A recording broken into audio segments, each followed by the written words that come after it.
As our guest is Rhonda Nordyke, and we are so excited to have her here. So, before we get started, Rhonda, can you give us a little intro of who you are, what you do, and where you're located?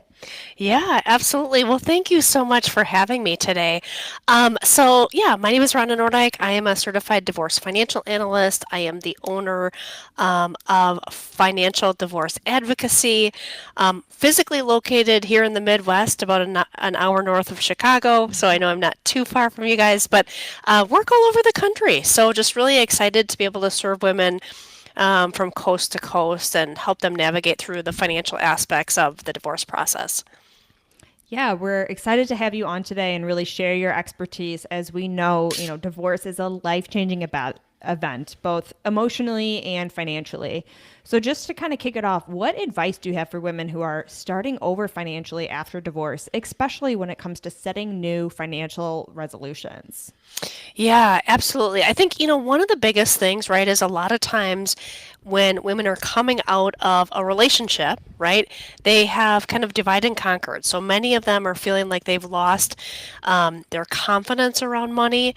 And so my advice is always give yourself some grace. Be patient, right? I think it is a process, and I think we have to remember that it's a process. A lot of times we want to be to the end and know all the things before we kind of walk through it. So I always say there's no shortcuts to the process. We can condense time frames, but we always want to be kind of walking through the process in a systematic way as much as possible, because I think it helps women re-engage with their voice. It also helps them to be able to rebuild their confidence. Many times I'll talk with women and they're like, Rhonda, I used to bounce the checkbook, if that's still even a thing, right? Yeah, Um, that's funny. but, they're like, I used to, be independent. I used to, and then they, for whatever reason, circumstantially kind of got away from that. And I think that's the biggest thing, of all of the financial related things. There's the tactical piece of it. And then there's the other kind of intangible pieces, right? And I think a lot of times women are just struggling with guilt, shame, lack of confidence around the financial aspect. So I really just want to help them break it down, make it simple. I know Dr. Barb and I share a passion for education. I taught in higher education. I could take, concepts that maybe seem complicated and find a way to make them seem a little bit more palatable and help women, realize, okay, yeah, I can do this. And they don't have to do it alone. I think that's the other key thing, right? Yeah, yeah. So what are some of the most common financial mistakes that you see women making that if we share them here, they can kind of get ahead of those? Yeah, I love that question. So there's a couple. I think one of the first ones is agreeing to things too early. Like we Mm, oversimplify. So it's like, hey, listen, you keep the pension, I'll keep the house, and we'll go our merry way.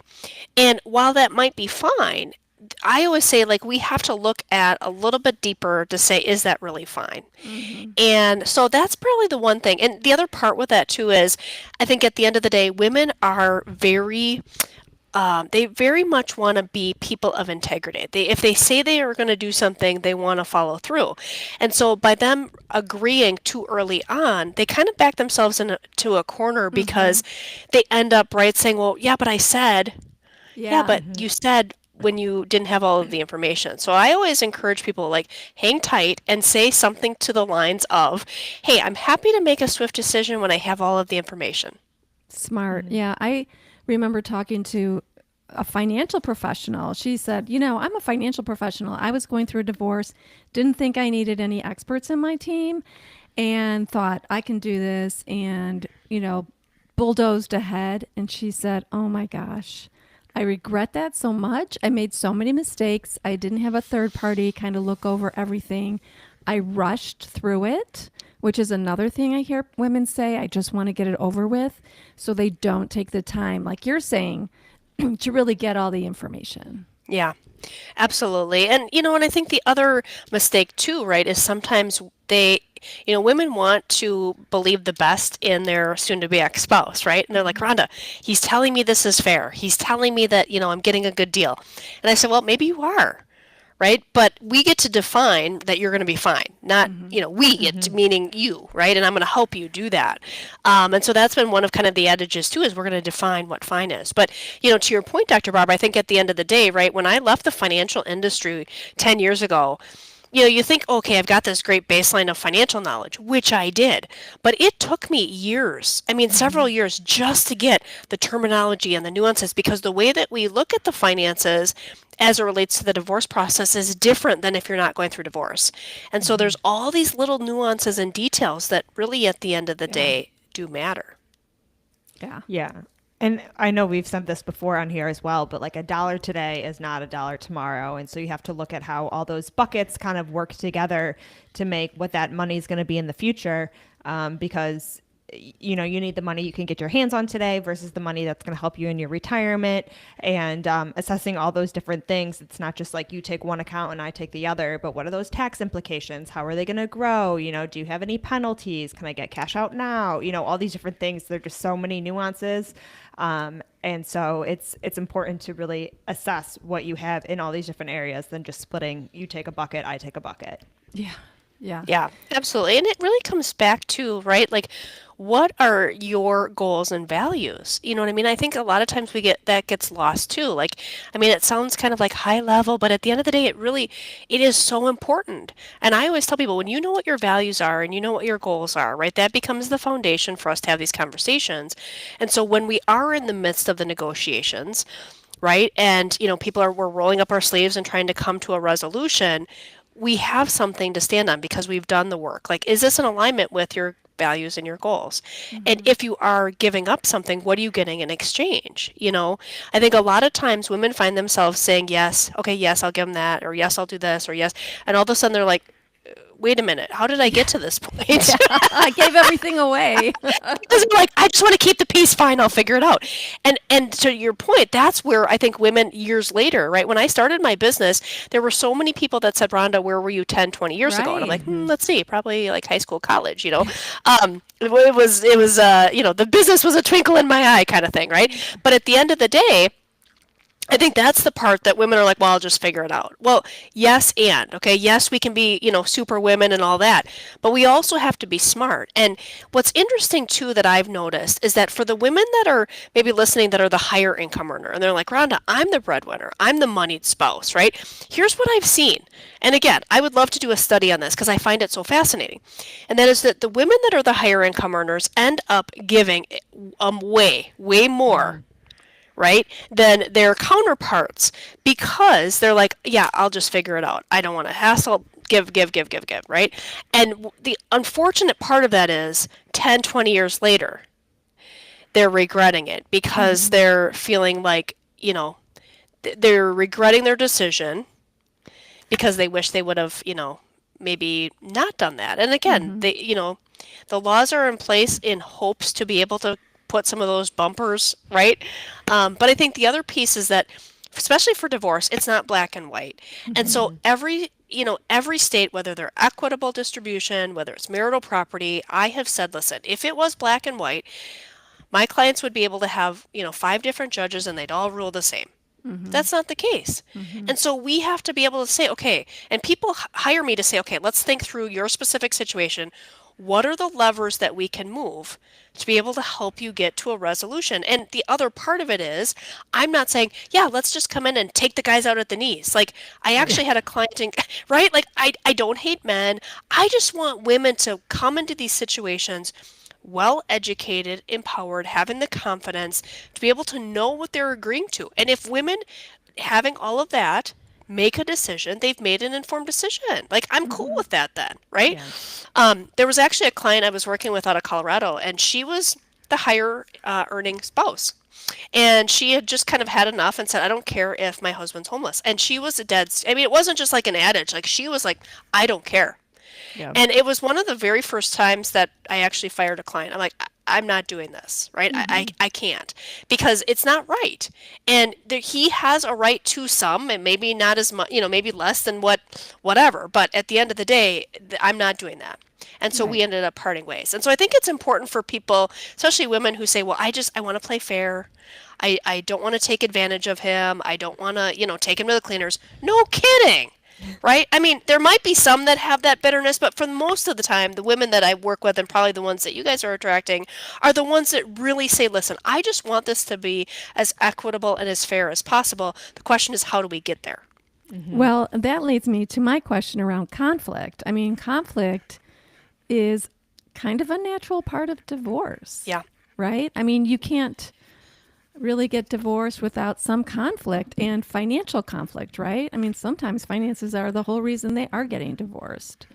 So during that divorce process, how can you prepare them for like post-divorce financial negotiations, things like that? Yeah, I feel sorry to jump in, but I feel like so Yeah. many of these women take on these things or say like don't worry about it to avoid that conflict, right? You know, Yeah. and so it's like I'll pick and choose my battles and I'll face that battle later, you know, with myself when I'm done with you. When it's like, oh shit, now I took on all these battles that like I got to go fight now on my own that if I fought before, maybe it could have been better, Yeah. easier, pushed off.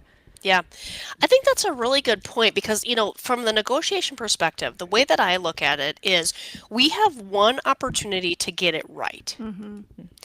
And so the negotiations, if somebody calls me and they're like, Rhonda, I just signed the MSA and it's final and my divorce is finalized, I'm like, I don't even want to see it because I know that I'm going to see things in there that are going to irritate me. Like, oh no. So, Can you share what an MSA is? yes, so marital settlement agreement, right? That final agreement that people sign that kind of encapsulates all the things that they've been working so hard to get to. The health insurance, the financial aspect of how things are going to get split, the kid related stuff, all the things, right? And so you get to that point and you sign the agreement, but we have a window prior to that where we can take a look and say, okay, yes, and because I'm always looking at once this is signed, then what? Like, what's going to be the impact of this after it's signed? So, as much as there's maybe going to be negotiations after, my intention in working with women is to do the negotiations before they sign that.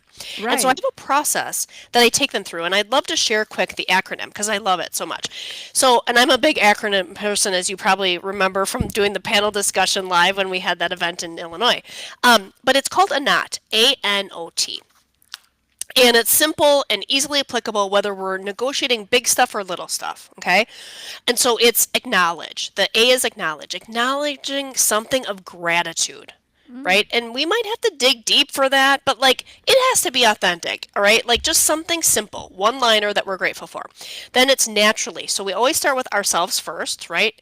Naturally, I, and then the O is obviously you, and then it's the ask. Okay, so like for example, I'll tee this up. So let's say that there's clients and they're scheduled for mediation and they're trying to get some information ahead of time to make sure that they're prepared. So they could say, hey, I'm really grateful that we have the opportunity to go to mediation. Naturally, I want to make sure that we're prepared. Obviously, you do too. It's simple, right? But what we're doing is psychologically getting them to say, yes, yeah, I mean, yeah, you do, and yes, I do, right? And then the ask is, hey, can you make sure that we have this particular document before we go into mediation? Or can you make sure that you bring the checkbook because we're both going to have to write a check to the mediator? Or, I mean, it can be little things that we're just getting their buy-in on. It doesn't mean that we have to necessarily go right to the ask of like, hey, and the ask is you keep the house and I keep this. Like, we're not necessarily, there may be times for that, but like we can start with the little stuff. And I think that that framework allows us as women to start to find our voice. Like there were so many times when I was in the financial industry that I had to build that muscle of having assertive communication and negotiating. And it was not comfortable. And I would sit at my computer or I'd be in a meeting and I wouldn't know where to start the conversation. And so when you developed this acronym, I'm like, this is great because I can have this on a sticky note. And of course, I don't need it now, but I mean, then I did, right? Like you have it there where you're like, okay, let me think through this exercise and build the muscle. And now it's part of pretty much every conversation at some point is this nice flow of having the negotiation. Because when we get into those negotiation conversations, it's hard because women are often like, well, I don't know. And you prepare to a point and then you just got to go in and have the conversation. Right. And you anticipate as much as you can, but you might get a curveball. And so I do actually attend quite a few mediations with my clients. I'm in there as an expert along with their team so that when those negotiations are going back and forth, I can help say, okay, yes, let's think through this. Ooh, yes, yes, and, or no, but. Right, right. And so I think the other part that's really important for women to realize and remember is it doesn't have to be all or nothing either.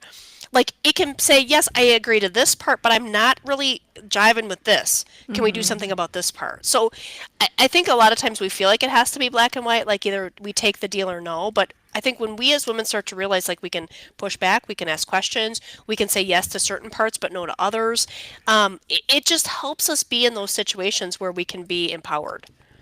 Yeah, and I know empowerment is like a core theme of your approach, and you can really see that through some of this conversation, how you're giving kind of those tools to feel empowered and to be part of that conversation. So how can women, rebuild their financial confidence after divorce, especially if they felt like financially dependent on their spouse? Yeah, I think there's a couple things. I mean, one is putting yourself in those situations that are going to allow you to be able to have success, right? Yeah. But again, remembering we don't have to do it on our own. Like I have throughout the years, right, put myself in situations where I'm like, okay, I'm gonna maybe not know everything about this, but I'm going to do it anyways, right? And so I got really good at asking, okay, help me understand why this is important. Whether it's going and buying a car. I'm married. I went and did that on my own because I'm like, I got to go in there and know that if something ever happened, right? I'm in a position where I'm like, I did that before. And it wasn't as scary as I thought, and I was good, right? Now, do I have people behind the scenes that are prepping? Like, hey, Rhonda, here's some things you want to think. Yeah, they prep me behind the scenes, and then I go in and do it.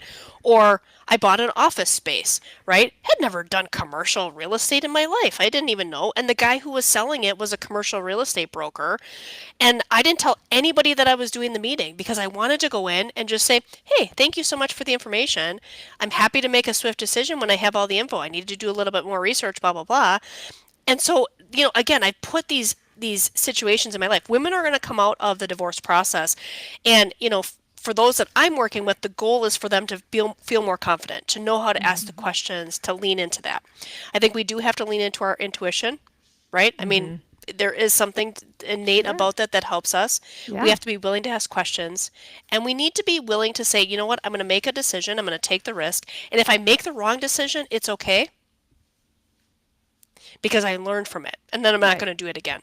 Like, I think we put so much pressure on having to make the right decision, but sometimes there's more than one right decision, Right, Yeah. right. you know? Well, and after women are divorced, and now they're in charge of their own financial future, making their own financial decisions for themselves, possibly their family, their children, their future. What are some practical steps that suggest women can take to create a solid financial foundation on their own? Yeah, I mean, I think there's a couple things. I mean, one is thankfully, right, we live in a opportunity now where we can take advantage of technology. So there are some really great apps. I mean, they can check out some of the budgeting apps, which again, there's always kind of a front end to getting those set up. But once you Right. do, again, there can be a little bit of autopilot with that. So, apps are great for budgeting purposes. I think that's really helpful. I think the other piece of it is for those that have minor kids or are still kind of, after the divorce is over, are dealing with some of those kid-related expenses. Again, there are some great apps for that where they can actually, record the receipts, upload them into the system, and then generate a report so you can see kind of who owes who what. Right. There's one that I like in particular. It's called Decomply, and Decomply is based out of the creators out of New Jersey, and it's simple, it's easy to use, it's minimal investment each month, and you can pay within the app almost like a Venmo feature. So it then keeps track of the paid expenses, and you can email yourself from the app a report that then you print out, and it says, oh hey, well you spent this much, and co-parent spent this much, and here's the difference, and so this person owes this person X for the month, and it's just a really great way to take the all the work out of having to try to manually do all those things. I think the other thing is, thinking about who their post-divorce team is. Like, who are the people, the Right. legal, the financial, and even the emotional. I mean, I think just because, the divorce is over, it doesn't mean that there isn't going to be what I call a post-divorce storm cleanup. So there's a lot of stuff that still needs to get done. Accounts need to be split. Estate planning often needs to be redone. Houses maybe need to be sold, whatever. There's a lot of kind of that post-divorce stuff that needs to be handled. But for women that are going through it, if they can use the divorce process as a way to, increase their confidence so that when the divorce is over, they're like, man, I've done a lot of the hard work. And now it's just a matter of implementing some of the things that I learned at a whole new level. I've had lots of women who reach out, after the fact, they're like, Rhonda, I bought a car, I bought a condo, I opened a bank account, like all the things that you guys talk about. It's like they're doing it, right? And they're celebrating those little wins along the way, and sometimes it's the big wins. There's just so many growth moments over that time, and it's each one, you got to be uncomfortable to have that growth. But buying that car, getting those kind of reps in under your belt, it's so important at any age, really, in any kind of predicament, just anything. I remember buying my first car, and it's like, whew, we went through that. Like I do feel more prepared and have some notes for next time, like. So we are always learning, but I also love that you shared kind of those apps and those tools to avoid any conflict, but really bring the facts and the numbers and a common ground where everyone can come together and really be, about for the best of the children, not just like, you owe me money, but, this is how we're supporting our kids. So I think those are some great tools to kind of take in, post-divorce and through that transition. And then, having that team is essential. I mean, there's so much to clean up. And like you said, that estate plan, I mean, you don't want something to happen and then everything go to your ex, especially if you don't have kids or something you share. So you want to make sure that you're really protected through and through with those accounts and that estate plan and just making sure your name is on everything. Yeah, absolutely. Awesome. So to wrap up this amazing conversation, we have a question for you, and that is, Rhonda, what does financial freedom look like to you?